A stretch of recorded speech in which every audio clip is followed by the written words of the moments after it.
Word.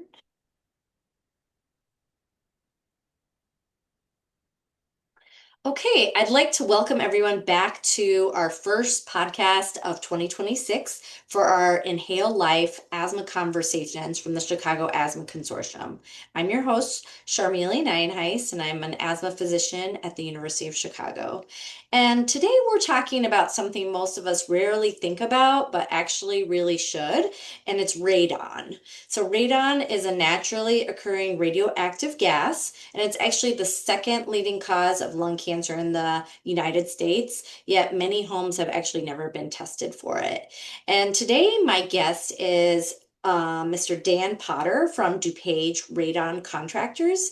And Dan is a radon mitigation specialist with years of hands-on experience testing homes, designing mitigation systems, and helping families understand what radon really means for their health. So today we're going to talk a little bit about what radon is and how it gets into our homes, how to test for it, and what are some real solutions to remove it or reduce our exposure look like, and especially for families in general that are concerned about asthma or, sorry, about respiratory health in general. And just as a plug, January is Radon Awareness Month. And so this is why we wanted to bring this to our listeners. So Dan, thank you so much for joining me today. So we'll just go ahead and start. So for listeners that who may not know you, can you briefly tell us what you do and how you got into radon work? I do, as you said, have a mitigation firm. I'm also the treasurer and a board member of the Indoor Environments Association, which is the world's largest radon organization. Then I'm also president of the Midwest chapter of that organization, and I'm leader of the Illinois Radon Policy Task Force. So I've gotten pretty deep into it over the years. Yeah. I got into radon. Was having drinks with a friend that I had once worked with, and we talked about how well we had worked together, and maybe someday we'd do it again. And that's not probably unusual for people who've had a long career. But a week later, he calls and says, why don't we just buy a business together? So we went looking, and we both had big background in home services, construction, and building sciences, but nothing in the radon specific part of the job. So that's what we had to learn once we found this business. I was really hoping that our memory of how well we worked together was accurate. So, but it did. It turned out to be that way. And for over a decade now, we have grown the business to become one of the largest radon solution providers in the state. So that's how I got into it. Great. So when people hear the word radon, what's one of the biggest misconceptions you think they have? I would say there's a lot more lack of knowledge than misconceptions. So people Mm, don't tend to know that the American Lung Association lists radioactive radon as one of the leading causes of lung cancer. They don't know that the Illinois Radon Program has identified 40% of Illinois homes tend to have high levels of radon. They don't know that EPA indicates that Illinoisans should test their house every 2 years. So there's a whole lot that the public still does not know yet about radon. okay. And you talked a little bit about some of the reasons why we should be concerned about radon, regarding health issues, primarily the high risk for lung cancer. Any other reasons why we should be specifically concerned about radon? Yeah, there are studies that link radon to other health issues, Mhm. but they're still being confirmed. Um, but the link between that radon causes lung cancer, that's pretty unassailable. That's well established. Yeah, yeah. I mean, they're definitely, coming from being an asthma physician self, as you said exactly, we do know that impacts, the risk with lung cancer is very well known, but it can potentially like worsen, respiratory vulnerability in people with conditions such as asthma and COPD. So, because I know you're not a physician, so I'm not. so I just wanted to add that for our listeners, especially since this is, we typically talk about, asthma as a lung condition, but definitely we are interested in respiratory health in general. So, And the um, mechanics of it, as I understand it, are that we breathe in mhm, the radon gas, which contains particles. Those particles, because it's radioactive, send alpha particles and that break the DNA chains in our lung tissues. yeah, And over time, if your body makes a mistake fixing it, that's lung cancer. yeah, that's a really nice way to put it. So I know, you just talked a little bit about like how people can get exposed, but what exactly is radon and how does it get into our homes? Yeah, so it's a colorless, odorless, tasteless. It is radioactive, as we said. It's the decay product of what was originally uranium in the soil. So it's Mm, just luck of the draw if it's under your house or not. okay. And so the radon gas is pushed by the soil gas that's produced under a building, and it pushes into any age or any style of home through the cracks in the foundation, but it'll even push right through the concrete floor of your lowest level. Okay. Okay. And how common is it for homes to have elevated radon levels? I think at the beginning you mentioned something, at least in Illinois, maybe 40% or more of homes in Illinois have elevated radon levels. Yeah, so it varies from county to county. On average, across the state, it's about 40%. There's really no counties where it's lower than 20%. So it's a high level amount of homes that have high radon. And statistically, radon kills more people in Illinois than die from house fires, smoke from house fires, carbon monoxide, lead, and asbestos combined. Oh, really? Okay.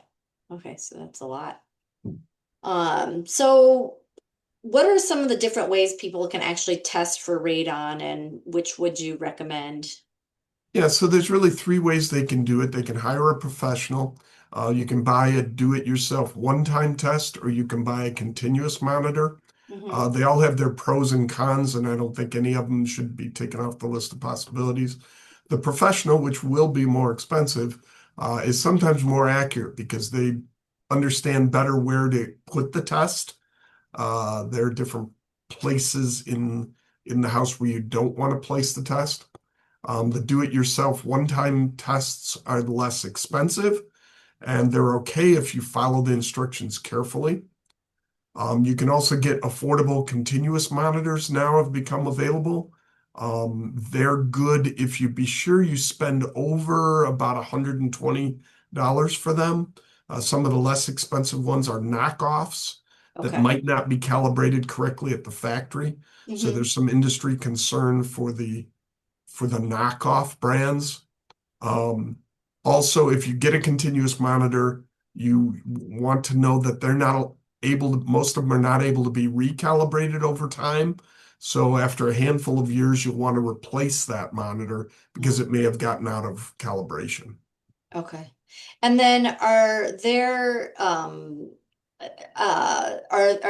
like for those home kits that, do it yourself ones, Mhm. how much do those typically cost, or are there opportunities to get like free kits for those too? Yeah, so some of the county health departments can get free or reduced priced kits, Hmm. but even so, they're 20 to $40, $50, that kind of thing Okay. each.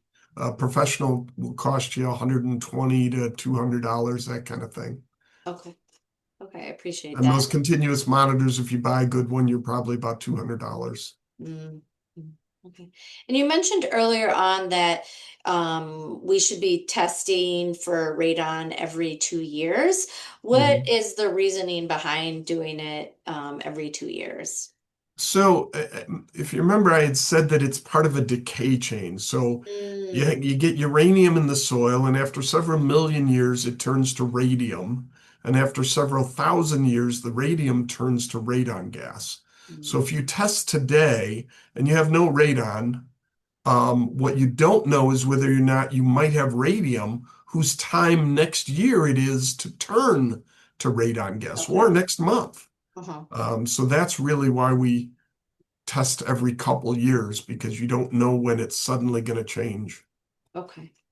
And what radon levels should people actually worry about? And yeah, Yeah, so they picked an action level of 4 picocuries per liter of air. okay. And the tests determine how to calculate that, but that's sort of the cutoff point for most situations. If you have higher than that, you typically would try to get mitigation.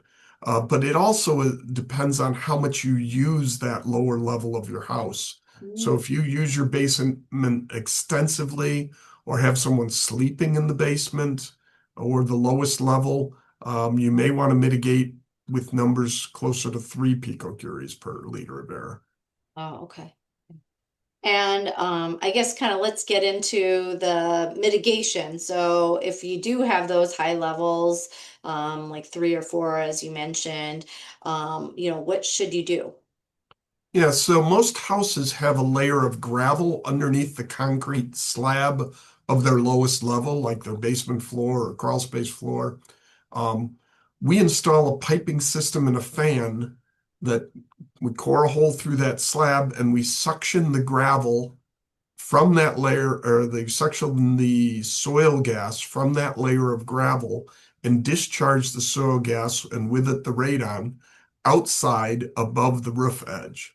So it's a permanent addition to the building and it runs 24/7. Okay. And how expensive or disruptive is that process to help to Yeah. do the mitigation for families?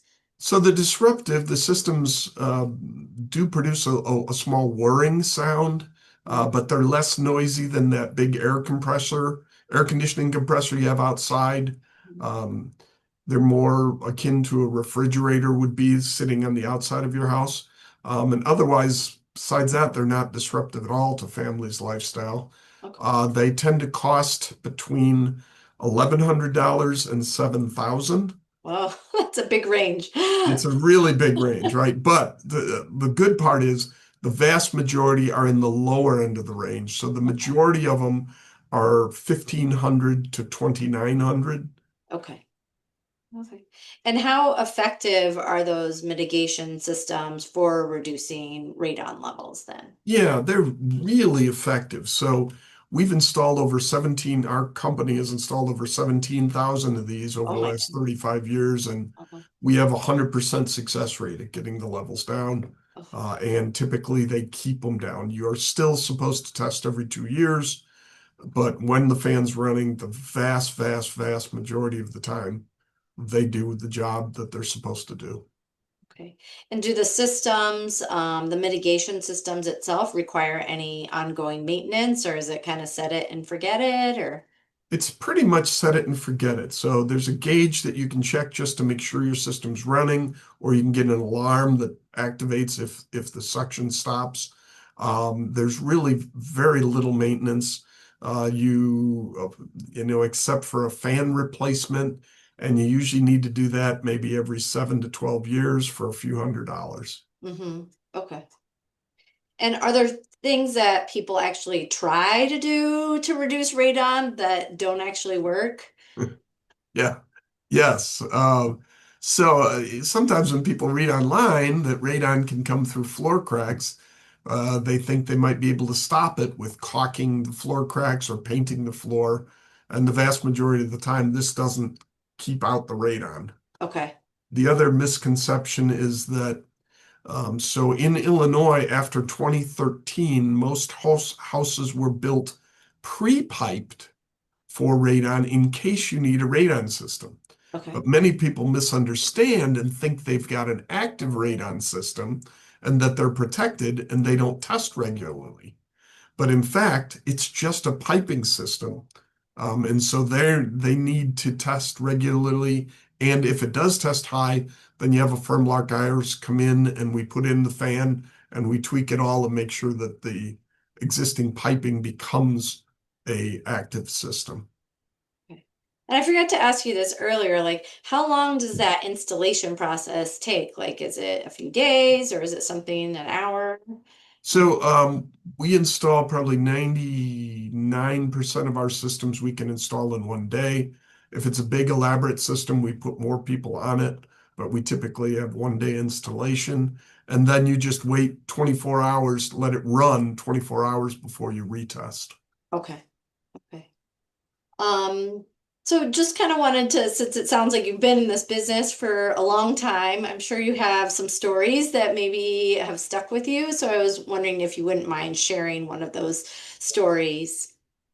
Well, one of them, and this might be helpful for people that are in real estate transactions. So a lot of times these systems are installed during the real estate transaction. And sometimes for expedience sake, the seller can put money into escrow so the buyer can use it after the closing to buy a system. But sometimes they don't get a bid beforehand. They just pick a sum that they had heard equals a system. And as you you noticed, the range is very big, Yeah. depending on many factors, right? So I went to bid a house and the system added up to about 3,500. The woman told us that she had only gotten $1,500 at the closing, and I was the third company to tell her that in her house the system would be $3,500. And she had checked with the lawyers who said there was no money going to be able to come from the seller. She was literally in tears trying to figure out how she would come up with the extra $2,000 to protect her family. It was really heartbreaking. It really was. So in that case, we ended up doing the job for 1,500. It was, Oh, yeah. but it's a lesson that learned for real estate agents out there and home buyers get the price. So if you even if you're especially if you're putting it in escrow. Yeah. Yeah. So kind of if the system needs to be installed, after you purchase the home, making sure that you get that a quote or estimate beforehand because it Right. can be high. So yeah. Okay, well, great. And just kind of, if you're speaking to a lot of homeowners, like if you could tell every homeowner just one thing about radon, what would it be? Test your home. Test your home. Okay. So, and if people need more information on about radon or how to get reliable testing, is there a good resource that you'd recommend? Sure. So um, there's a site that has specially priced. I was talking about the do-it-yourself test kits, Mm-hmm. one-time test kits. Yeah. There's a site that has special prices for Chicago people and the suburb people, and that is at chicagolandradon.com, no spaces, Okay. chicagolandradon.com. If you're interested in professional, one of the professionals we work with is Amy Murphy at DuPage Radon Testing. Mm-hmm. She services most of Chicagoland. And despite the fact that her company name is similar to ours, it is a different company. If you do find you do have high radon, then you can call my company, DuPage Radon Contractors. We also service most of Chicagoland. For more information on radon testing, or mitigation, our website is one of the most comprehensive for just general information, and it is at dupageradon.com, DuPageradon.com. Okay, great. Yeah, we'll share those resources along with the where you can get the podcast recordings. So, and then just to kind of wrap things up, just a couple more questions. So, is there a good specific time of year that you'd recommend testing, or does it not really matter? So testing is important enough that I would say test any time of the year when you think of it and do it. Don't procrastinate it. But actually, this time of the year is a great time Hmm. because of something called a stack effect that happens in houses research shows that homes in the heating season tend to have slightly higher radon. So Mm. you would get a high water level mark more likely during the winter. Okay, great. And then just like what's the worst radon myth that you've ever heard? Yeah, well, there's really two Okay. that come to mind. One is that people who live on a slab-on grade house. So there are houses that don't have a basement, don't have a crawl space. The living floor is on concrete that's sitting directly on the dirt. And a lot of people think, well, I don't have a basement, I don't have a crawl space, I don't have to worry about this. Mm, Well, actually, in this situation, it's worse for radon exposure, not better. You still get the same amount of radon coming up because you don't have this buffer area that is a crawl space or a basement between you and where you spend the most time. Now you're spending the most time literally inches from soil. And hmm so your dosage and you're sleeping closer to the dirt. So your dosage tends to be higher in those houses that are slab on grade, not lower. And the other thing I hear often is our house is so old and so drafty, we're probably safe.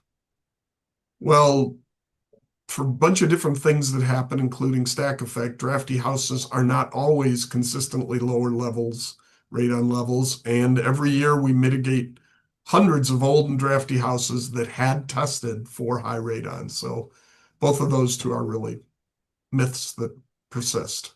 Okay, great.